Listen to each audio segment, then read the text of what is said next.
श्री गणेशाय नमः।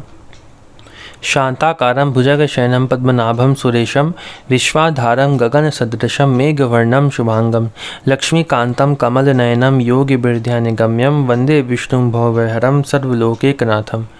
प्रहलाद नारद पराशर पुंडरीक व्यासाम्बरीश शुक शौनक भीष्म दालभ्यान रुक्मांगद अर्जुन वसिष्ठ विभीषण आदीन पुण्यानि मान परम भागवतान स्मरामि। शुरू करते हैं 14वां अध्याय, भक्ति योग की महिमा तथा ध्यान विधि का वर्णन। और हम प्रार्थना करते हैं जिनका मैंने नाम लिया है परम भागवत का, उससे उनकी कृपा से हमको ये अध्याय अच्छे से समझ में आए। उद्धव जी ने पूछा, श्री कृष्ण, ब्रह्मवादी महात्मा आत्म कल्याण के अनेकों साधन बतलाते हैं। उनमें अपनी अपनी दृष्टि के अनुसार सभी श्रेष्ठ हैं अथवा किसी एक की प्रधानता है। कौन सा साधन से माँ की प्राप्ति करें, पूछ रहे हैं उद्धव जी। मेरे स्वामी, आपने तो अभी अभी भक्ति योग को ही निरपेक्ष एवं स्वतंत्र साधन बतलाया है, क्योंकि इसी से सब ओर से आसक्ति छोड़कर मन आप में ही तन्मय हो जाता है। भगवान श्री कृष्ण ने कहा, प्रिय उद्धव, ये वेद वाणी समय के फेर से प्रलय के अवसर पर लुप्त हो गई थी। फिर जब सृष्टि का समय आया तब मैंने अपने संकल्प से ही इसे ब्रह्मा को उपदेश किया। इसमें मेरे भागवत धर्म का ही वर्णन है। ब्रह्मा ने अपने ज्येष्ठ पुत्र स्वयंभुव मनु को उपदेश किया और उनसे भृगु, अंगिरा, मरीचि, पुलह, अत्रि, पुलस्त्य और क्रतु इन 7 प्रजापति महर्षियों ने ग्रहण किया। तदंतर इन ब्रह्मर्षियों की संतान देवता, दानव, गुह्यक, मनुष्य, सिद्ध, गंधर्व, विद्याधर, चारण, किन्देव। किन्देव में इस साइन लगा, इसको पढ़ते हैं। किन्देव कौन है? श्रम और स्वेद आदि दुर्गंध से रहित होने के कारण जिनके विषय में ये देवता है या मनुष्य ऐसा संदेह हो, वह द्वीपांतर निवासी मनुष्य। किन्नर फिर लिखा है ऊपर, उसका अर्थ है मुख तथा शरीर की आकृति से कुछ कुछ मनुष्य के समान प्राणी। और नाग, राक्षस, किम पुरुष। किम पुरुष के बारे में लिखा है कुछ कुछ पुरुष के समान प्रतीत होने वाले वानर आदि। किम पुरुष आदि ने इसे अपने पूर्वज इन्हीं ब्रह्म ऋषियों से प्राप्त किया। सभी जातियों और व्यक्तियों के स्वभाव, उनकी वासनाएं सत्वरज और तमोगुण के कारण भिन्न भिन्न हैं। इसलिए उनमें और भी बुद्धिवृत्तियों में भी अनेकों भेद हैं। इसलिए वे सभी अपनी अपनी प्रकृति के अनुसार उस वेद वाणी का भिन्न भिन्न अर्थ ग्रहण करते हैं। वह वाणी ही ऐसी अलौकिक है कि उससे विभिन्न अर्थ निकलना स्वाभाविक ही है। इसी प्रकार स्वभाव भेद तथा परंपरागत उपदेश के भेद से मनुष्यों की बुद्धि में भिन्नता आ जाती है और कुछ लोग तो बिना किसी विचार के वेद विरुद्ध पाखंड मतावलंबी हो जाते हैं। प्रिय उद्धव, सभी की बुद्धि मेरी माया से मोहित हो रही है। इसी से वे अपने अपने कर्म, संस्कार और अपनी रुचि के अनुसार आत्म कल्याण के साधन भी एक नहीं अनेकों बतलाते हैं। पूर्व मीमांसा के धर्म को, साहित्याचार यश को, काम शास्त्री काम को, योगवेता सत्य और शम दम आदि को, दंड नीति का ऐश्वर्य को, त्यागी त्याग को और लोकयातिक भोग को ही मनुष्य जीवन का स्वार्थ परम लाभ बतलाते हैं। कर्मयोगी लोग यज्ञ, तप, दान, व्रत तथा यम नियम आदि को पुरुषार्थ बतलाते हैं, परंतु ये सभी कर्म हैं। इनके फलस्वरूप जो कुछ मिलता है वह उत्पत्ति और नाश वाला है, क्योंकि ये सभी कर्म यहाँ लिखा है। कर्मों का फल समाप्त हो जाने पर उनसे दुख ही मिलता है, और सच पूछो तो उनकी अंतिम गति घोर अज्ञान ही है। उनसे जो कुछ सुख मिलता है वह तुच्छ है, नगण्य है, और वह लोग भोग के समय भी असूया आदि दोषों के कारण शोक से परिपूर्ण है। इसलिए इन विभिन्न साधनों के फेर में ना पड़ना चाहिए। प्रिय उद्धव, जो सब ओर से निरपेक्ष बेपरवाह हो गया है, किसी भी कर्म या फल आदि की आवश्यकता नहीं रखता और अपने अंतःकरण को सब प्रकार से मुझे ही समर्पित कर चुका है, परमानंद स्वरूप में मैं उसकी आत्मा के रूप में स्फुरित होने लगता हूँ। यहाँ पे आत्मा शब्द जो आया है, इसका अर्थ क्या है? यहाँ इसका क्या अर्थ है? इसका अर्थ अहंकार होता है। वैसे यहाँ पे भगवान जो है वो मैं उसकी अहंकार के रूप में स्फुरित होने लगता हूँ। भगवान उसके अंदर बैठ जाते हैं और उसको वो आनंद देते हैं। कौन सा आनंद देते हैं? ब्रह्मानंद देते हैं उसको। जैसा भी उसने किया होगा वैसे ब्रह्मानंद भी हो सकता है और प्रेमानंद भी हो सकता है। तो इसके बारे में आगे बात करेंगे। आगे लिखा है, इससे वह जिस सुख का अनुभव करता है वह विषय लोलुप प्राणियों को किसी प्रकार मिल नहीं सकता। जो सब प्रकार के संग्रह परिग्रह से रहित अकिंचन है। अकिंचन का अर्थ फिर से बताता हूँ, जिसका कोई कुछ भी अपना कहलाने लायक कुछ भी नहीं है, जिसका संसार में कुछ भी नहीं है जिसका अपना कहलाने लायक, सिर्फ भगवान को ही अपना मानता है। तो पढ़ते हैं आगे। जो सब प्रकार के संग्रह परिग्रह से रहित अकिंचन है, जो अपनी इंद्रियों पर विजय प्राप्त करके शांत और समदर्शी हो गया, जो मेरी प्राप्ति से ही मेरे सानिध्य का अनुभव करके ही सदा सर्वदा पूर्ण संतोष का अनुभव करता है, उसके लिए आकाश का एक एक कोना आनंद से भरा हुआ है। जिसने अपने को मुझे सौंप दिया है वह मुझे छोड़कर ना तो ब्रह्मा का पद चाहता है और ना देवराज इंद्र का। उसके मन में ना तो सार्वभौम सम्राट बनने की इच्छा होती है और ना वह स्वर्ग से भी श्रेष्ठ रसातल का ही स्वामी होना चाहता है। वह योग की बड़ी बड़ी सिद्धियों और मोक्ष तक की अभिलाषा नहीं करता, कोई इच्छा नहीं करता। लिखा है इसमें मोक्ष तक की इच्छा नहीं करता और बड़ी बड़ी सिद्धियों की भी नहीं करता। इसका अर्थ है कोई भी इच्छा नहीं करता, उसकी सारी इच्छाएं समाप्त हो जाती है, इसका अर्थ है। आगे पढ़ते हैं। लिखा है, उद्धव मुझे तुम्हारे जैसे प्रेमी भक्त जितने प्रियतम हैं उतने प्रिय मेरे पुत्र ब्रह्मा, आत्मा शंकर, सगे भाई बलराम जी, स्वयं अर्धांगिनी लक्ष्मी जी और मेरा अपना आत्मा भी नहीं है। मैं अपने आप से भी ज़्यादा प्रेम करता हूँ, भगवान ने ऐसा कहा है, जिसे किसी की अपेक्षा नहीं, जो जगत के चिंतन से सर्वथा उपरत होकर मेरे ही मनन चिंतन में ही तल्लीन रहता है और राग द्वेष ना रखकर सबके प्रति समान दृष्टि रखता है। सबके प्रति होनी चाहिए, ठीक है, यहाँ लिखा है सबके प्रति समान दृष्टि रखता है, अच्छा बुरा चाहे कोई भी हो। आगे बढ़ते लिखा है, उस महात्मा के पीछे पीछे मैं निरंतर यह सोचकर घूमा करता हूँ कि उसके चरणों की धूल उड़कर मेरे ऊपर पड़ जाए और मैं पवित्र हो जाऊँ। भगवान, ये वाला जो श्लोक मैंने अभी पढ़ा ये बहुत ही फेमस श्लोक है, बहुत लोगों को ये याद होगा। तो ये श्लोक कौन सा है आप किसी को बता भी सकते हैं। एकादश भागवत के एकादश स्कंद का 14वां अध्याय और 16वां श्लोक ये है, जिसमें भगवान क्या कहते हैं। फिर से पढ़ता हूँ, यहाँ नीचे पढ़ता हूँ। जिसे किसी की अपेक्षा नहीं, जो जगत के चिंतन से सर्वथा उपरत होकर मेरे ही मनन चिंतन में तल्लीन रहता है और राग द्वेष ना रखकर सबके प्रति समान दृष्टि रखता है। कौन कौन से इसमें पॉइंट है एक बार मैं लिख ले रहा। पहला तो पॉइंट है जो किसी की अपेक्षा नहीं करता, किसी की अपेक्षा नहीं करता, जो जगत के चिंतन से सर्वथा उपरत होकर मेरे ही मनन चिंतन में लगा रहता है, जो मनन चिंतन में तल्लीन रहता है। पहला जो किसी की अपेक्षा नहीं करता, दूसरा मनन चिंतन में भगवान के लगा रहता है, तीसरा पॉइंट है सबके प्रति समान दृष्टि रखता है। ये तीन बातें जिसमें होगी, उस महात्मा के पीछे मैं निरंतर यह सोचकर घूमा करता हूँ कि उसके चरणों की धूल उड़कर मेरे ऊपर पड़ जाए, मैं पवित्र हो जाऊँ। भगवान ने ऐसा कहा है। तीन बातें जिसमें होंगी उसके पीछे पीछे भगवान चलेंगे। कौन? जो किसी से भी अपेक्षा नहीं रखता। दूसरा कौन? जो मनन चिंतन में तल्लीन रहता है, भगवान के, भगवान का ही चिंतन करता है। इसका अर्थ है अपेक्षा नहीं करता और भगवान में के चिंतन में रहता है और सबको समान दृष्टि से देखता है, सबके प्रति समान दृष्टि रखता है, राग द्वेष नहीं रखता है, मतलब राग द्वेष ना रखकर सब में समान दृष्टि रखता है। उसके पीछे भगवान चलते हैं। आगे पढ़ते लिखा है, जो सब प्रकार के संग्रह परिग्रह से रहित है, मतलब कुछ भी इकट्ठा नहीं करता है, जो अपने पास कुछ नहीं रखता है, यहाँ तक कि शरीर आदि में भी अहमता ममता नहीं रखता, शरीर आदि में भी अहमता ममता नहीं रखते, जिनका चित्त मेरे ही प्रेम के रंग में रंग गया है, जो संसार की वासनाओं से शांत उपरत हो चुके हैं और जो अपनी महता उदारता के कारण स्वभाव से ही समस्त प्राणियों के प्रति लिखा है दया और प्रेम का भाव रखते हैं। किसी प्रकार की कामना जिनकी बुद्धि का स्पर्श नहीं कर पाती। ये देखिए कितने सारे गुण बताएं इसमें, भगवान ने कितनी सारी कंडीशंस बताई। किसी प्रकार की कामना जिनकी बुद्धि का स्पर्श नहीं कर पाती, किसी भी प्रकार की, उन्हें मेरे जिस परमानंद स्वरूप का अनुभव होता है उसे और कोई नहीं जान सकता, क्योंकि वह परमानंद तो केवल निरपेक्षता से ही प्राप्त होता है, निरपेक्षता से प्राप्त होता है वो। उद्धव जी, मेरा जो भक्त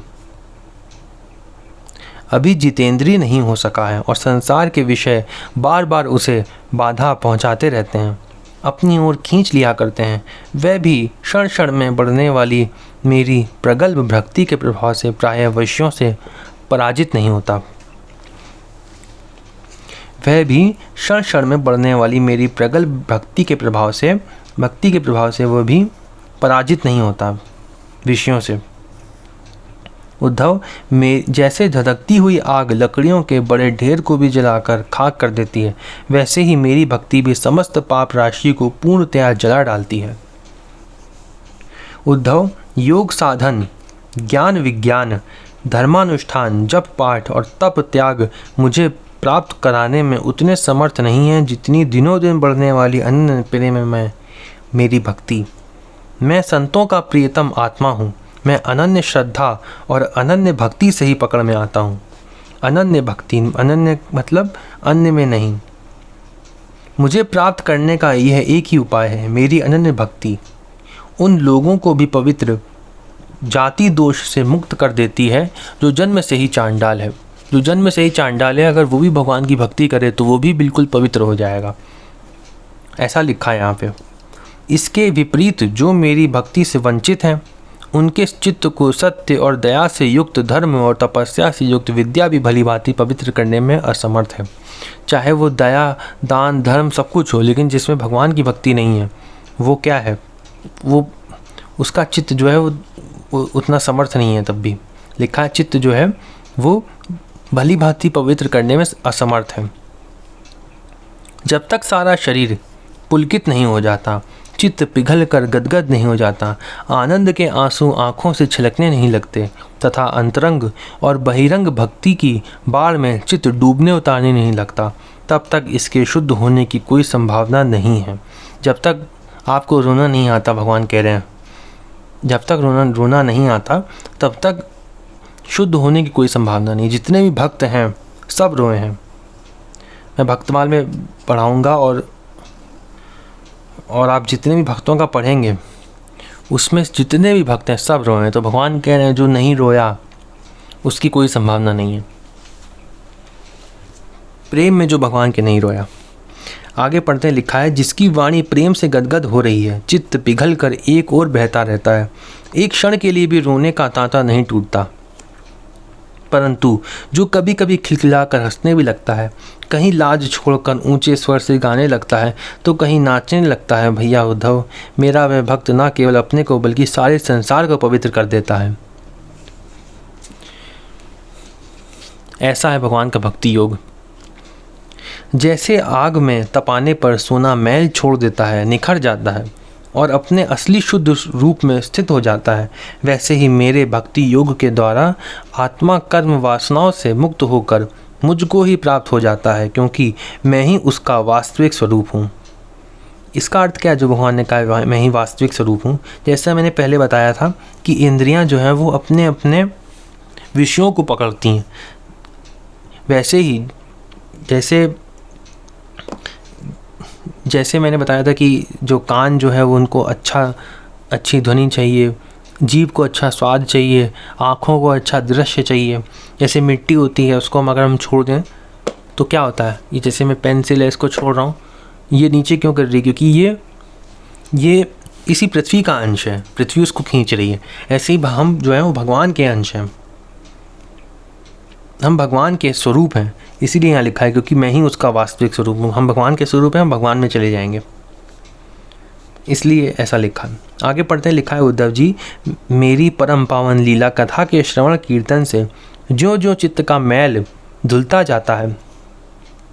यहाँ पे लिखा है मैल इसके 5 कोश होते हैं। ये भी हम आगे पढ़ेंगे कि 5 कोश होते हैं, जिसमें आखिरी कोश जो होता है ना वो आनंद कोश होता है। वो 5 कोश जब जल जाते हैं, जिसको यहाँ मैल लिखा है, तब हमारी भगवत प्राप्ति हो जाती है। अभी तक हम लोगों का अभी तक एक भी कोश नहीं जला है। ठीक है, तो आगे पढ़ते हैं, लिखा है, जो जो चित्त का मैल धुलता जाता है, त्यों त्यों उसे सूक्ष्म वस्तु के वास्तविक तत्व के दर्शन होने लगते हैं। जैसे अंजन के द्वारा नेत्रों का दोष मिटने पर उनमें सूक्ष्म वस्तुओं को देखने की शक्ति आने लगती है, वो अपने आप आने लगती है, ऐसा लिखा है यहाँ पे। जैसे जैसे भक्ति में जाएंगे, जैसे जैसे आपके कोश जो हैं 5 मैंने बताए वो टूटते रहेंगे, वैसे वैसे अपने आप वो शक्ति आने लगेगी भक्ति की। भक्ति, भगवान में प्रेम अपने आप बढ़ने लगेगा और भगवान की जो पराशक्ति है ना वो भी हमको मिलने लगती है। जो पुरुष निरंतर विषय चिंतन किया करता है, यहाँ तो ये ख़त्म हो गया, अब इससे आगे उसकी बात कर रहे हैं जो विषय चिंतन करता है। इसका अर्थ है जो माया का चिंतन करता है। जो पुरुष निरंतर विषय चिंतन किया करता है उसका चित्त विषयों में फंस जाता है, और जो मेरा स्मरण करता है उसका चित्त मुझ में तल्लीन हो जाता है। इसलिए तुम दूसरे साधनों और फलों का चिंतन छोड़ दो। कितना सरल भगवान ने बताया है कि जो मेरा चिंतन करेगा वो मुझे प्राप्त होगा, जो संसार का चिंतन करेगा वो संसार को प्राप्त होगा।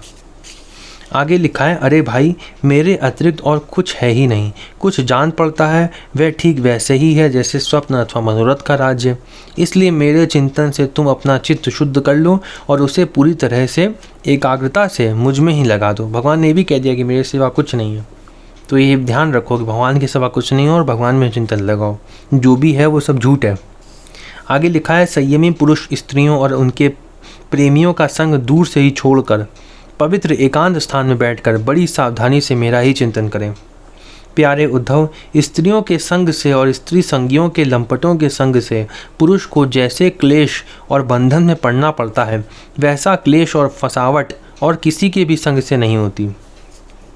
उद्धव जी ने पूछा, कमल नयन श्याम सुंदर, आप कृपा करके यह बतलाइए कि मुमुक्षु पुरुष आपका किस रूप और किस प्रकार और किस भाव से ध्यान करें।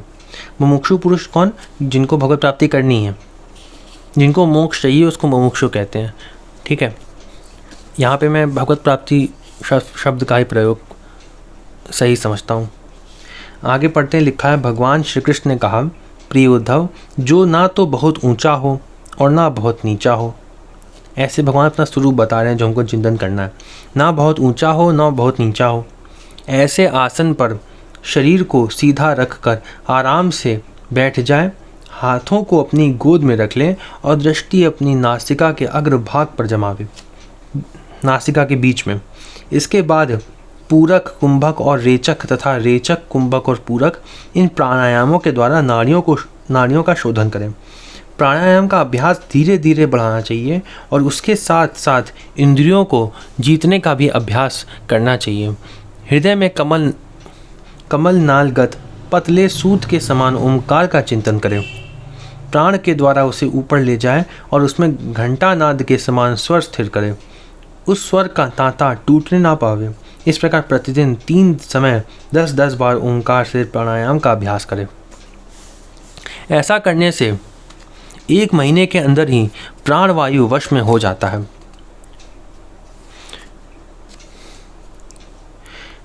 इसके बाद ऐसा चिंतन करे कि हृदय एक कमल है, वह शरीर के भीतर इस प्रकार स्थित है मानो उसकी डंडी तो ऊपर की ओर है और मुंह नीचे की ओर।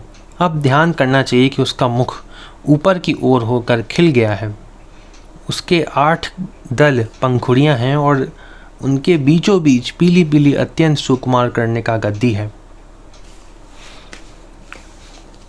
कर्णिका पर क्रमशः सूर्य, चंद्रमा और अग्नि का न्यास करना चाहिए। तदंतर अग्नि के अंदर मेरे इस रूप का स्मरण करना चाहिए। भगवान अपना रूप बताएंगे। मेरा ये स्वरूप ध्यान के लिए बड़ा ही मंगलमय है। मेरे अवयवों की गठन बड़ी ही सुडौल है। रोम रोम से शांति टपकती है। मुख कमल अत्यंत प्रफुल्लित और सुंदर है। घुटनों तक लंबी मनोहर 4 भुजाएं हैं। इसका साथ साथ हमको चिंतन करना चाहिए। मैं जैसे जैसे बता रहा हूँ वैसे वैसे आप चिंतन करो भगवान का। फिर से पढ़ता हूँ, मेरे अवयवों की गठन बड़ी ही सुडौल है। रोम रोम से शांति टपकती है। मुख कमल अत्यंत प्रफुल्लित और सुंदर है। घुटनों तक लंबी मनोहर 4 भुजाएं हैं। घुटनों तक लिखा है, लंबी लंबी भगवान की भुजाएं हैं। बड़ी ही सुंदर और मनोहर गर्दन है। मरकत मणि के समान सुस्निग्ध कपोल है। कपोल का अर्थ है गाल। मुख पर मंद मंद मुस्कान की अनोखी ही छटा है। दोनों ओर के कान बराबर हैं और उनमें मकराकृत कुंडल झिलमिल झिलमिल कर रहे हैं। मकराकृत मछली के आकार के होते हैं, वो मकर के आकार के होते हैं, मकराकृत कुंडल। वर्षाकालीन मेघ के समान श्यामल शरीर पर पीतांबर फहरा रहा है। पीतांबर भगवान का फहराता है। जैसे महाभारत में भी जब भीष्म पितामह जो थे वो वहाँ पे लेटे हुए थे शैया पे, जब उनके बाण चुभे हुए थे, तब भगवान का जो पीतांबर था वहाँ पे लिखा है उनके चेहरे पे आ रहा था। इसका भी ध्यान करके हम सोच सकते हैं कि भगवान का पीतांबर कैसा होगा। शरीर पर पीतांबर फहरा रहा है। श्री वत्स एवं लक्ष्मी जी का चिन्ह वक्षस्थल पर दाएं बाएं विराजमान है। हाथों में क्रमशः शंख, चक्र, गदा एवं पद्म धारण किए हुए हैं। गले में वनमाला लटक रही है।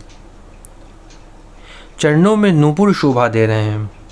गले में कौस्तुभ मणि जगमगा रही है।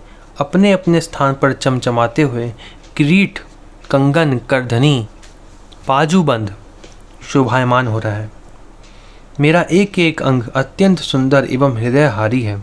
सुंदर मुख और प्यार भरी चितवन कृपा प्रसाद की वर्षा कर रही है।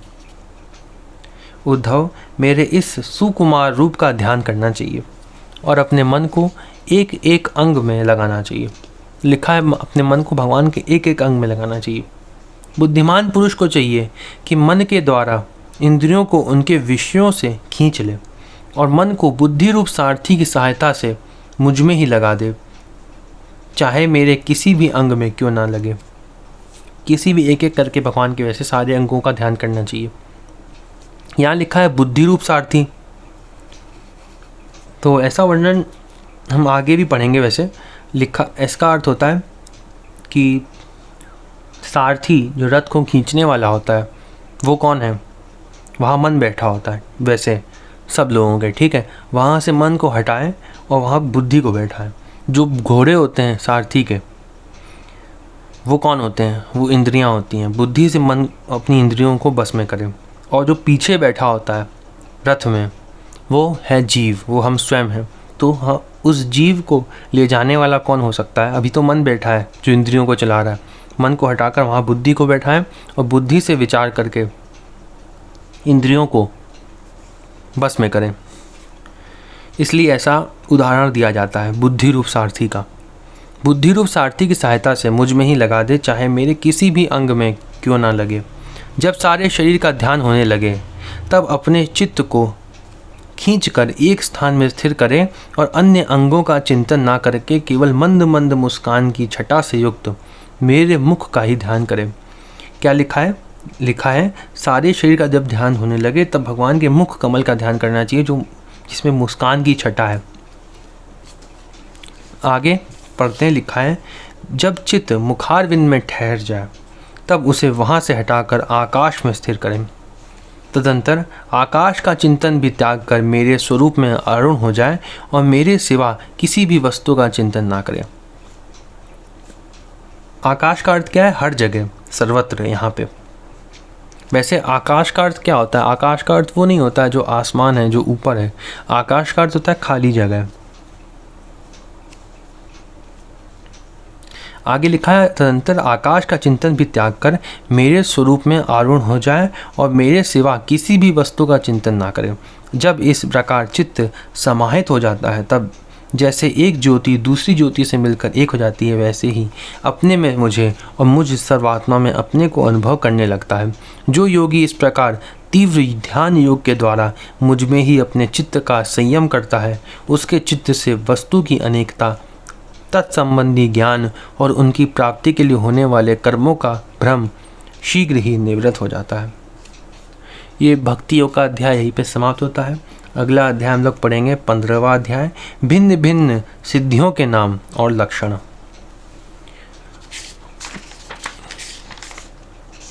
और इसके बाद हम लोग पढ़ेंगे भगवान का विभूति योग। ये गीता में भी है, जिसमें भगवान कहते हैं कि धनुर्धारियों में श्री राम मैं हूँ, वो वाला जो है ना, मंत्रों में गायत्री मंत्र हूँ, वो है विभूति योग। वो हम पढ़ेंगे 16वें अध्याय में। फिर ओम नमो भगवते वासुदेवाय।